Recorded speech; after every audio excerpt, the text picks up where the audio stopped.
किसी महान व्यक्ति ने कहा है कि भ्रष्टाचार वेश्यावृत्ति से भी खतरनाक होता है, क्योंकि वेश्यावृत्ति किसी व्यक्ति की नैतिकता को खतरे में डालती है, लेकिन भ्रष्टाचार पूरे देश की नैतिकता को खतरे में डालता है। नमस्कार, मैं हूं आपके साथ में भूपेंद्र सिंह और आप रिपब्लिक सागर मीडिया की एक एक्सक्लूसिव रिपोर्ट देख रहे हैं।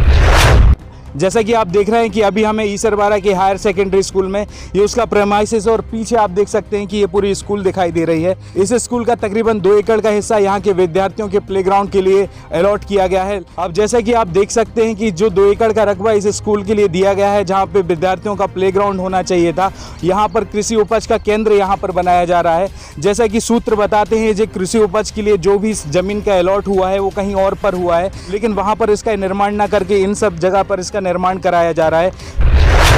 आइए हम बात करते हैं कि स्थानीय लोग, यहाँ के एक स्थानीय व्यक्ति से, कि किस प्रकार यहाँ पर सरकारी ज़मीन पर किस प्रकार यहाँ पर है ना कृषि उपार्जन केंद्र का निर्माण किया जा रहा है और आगे भविष्य में ये यहाँ के विद्यार्थियों को, इस गांव के भविष्य को किस प्रकार में संकट में डाल सकता है। तो सर बहुत बहुत स्वागत आपका हमारे भाई साहब। आपका भी स्वागत। आपका नाम जान सकते हैं सर? लखन राय। तो क्या मैटर है सर, थोड़ा सा बताएंगे मेरे लिए आप? सर ये हाई सेकेंडरी स्कूल है और यहाँ पर 9वीं 10वीं 11वीं 12वीं कक्षाएं लगती हैं। और ये कृषि उपार्जन केंद्र का निर्माण चल रहा है यहाँ पर।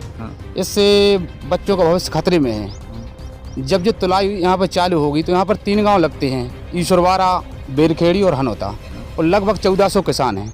तो 1400 किसान जब यहाँ माल तुलाने आएंगे तो सैकड़ों वाहन लेके आएंगे, सैकड़ों कर्मचारी आएंगे और वाहन का ट्रांसपोर्टिंग होगा तो उसमें बड़े बड़े ट्रक भी आएंगे, तो हार्न बजाएंगे, शोरगुल करेंगे।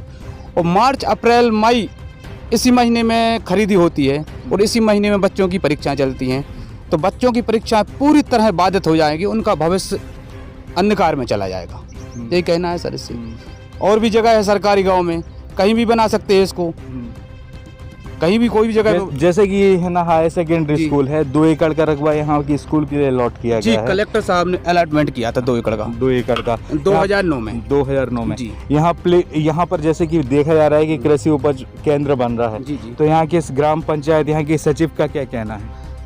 अब सचिव का तो कहना है कि ग्राम पंचायत सरकारी काम है, स्कूल भी सरकारी है और कृषि उपज भी सरकारी है, सरकारी जमीन में कुछ भी कर सकते हैं। लेकिन आपके सचिव को ये नहीं पता कि सरकारी है ना ग्राम पंचायत है, सरकारी कृषि उपज केंद्र है और सरकारी स्कूल है, लेकिन तीनों अलग अलग है ना, सबके लिए अलग अलग क्षेत्र होना चाहिए। वो एक ही क्षेत्र क्यों चुन रहे हैं? नहीं, वो ये कहते हैं कि कहीं भी बना सकते, सरकार की जमीन है, उसमें कोई डिस्टर्ब नहीं है किसी को, उसमें कोई डिस्टर्ब कोई नहीं।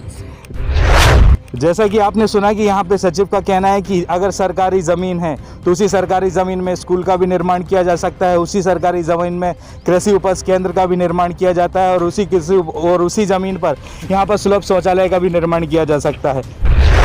अब सवाल ये उठता है कि जब बच्चों के भविष्य का सवाल आता है, इस विधानसभा के क्षेत्र का सवाल आता है, जैसा कि आपको पता है कि यहाँ की विधानसभा क्षेत्र नरियावली लगती है और नरियावली विधानसभा के विधायक प्रदीप लारिया हैं। इसका जवाब तो प्रदीप लारिया ही दे पाएंगे और अगले एपिसोड में आप देखेंगे कि प्रदीप लारिया जो इस विधानसभा के विधायक हैं वो इस टॉपिक पर क्या कहते हैं। मैं तो सिर्फ इतना ही कहूँगा कि स्कूल सरस्वती माता का मंदिर कहलाया जाता है, जहाँ पर बच्चों के भविष्य का निर्माण किया जाता है, जहाँ के बच्चे देश के भाग्य विधाता बनते हैं। अगर उनके भविष्य के साथ में इस प्रकार से खिलवाड़ किया जाएगा तो काहे की सरकार और काहे की कानून व्यवस्था। फिलहाल इस एपिसोड में इतना ही। मैं भूपेंद्र सिंह ठाकुर रिपब्लिक सागर मीडिया की ओर से आप सभी से विदा लेता हूँ। जय हिंद, जय भारत।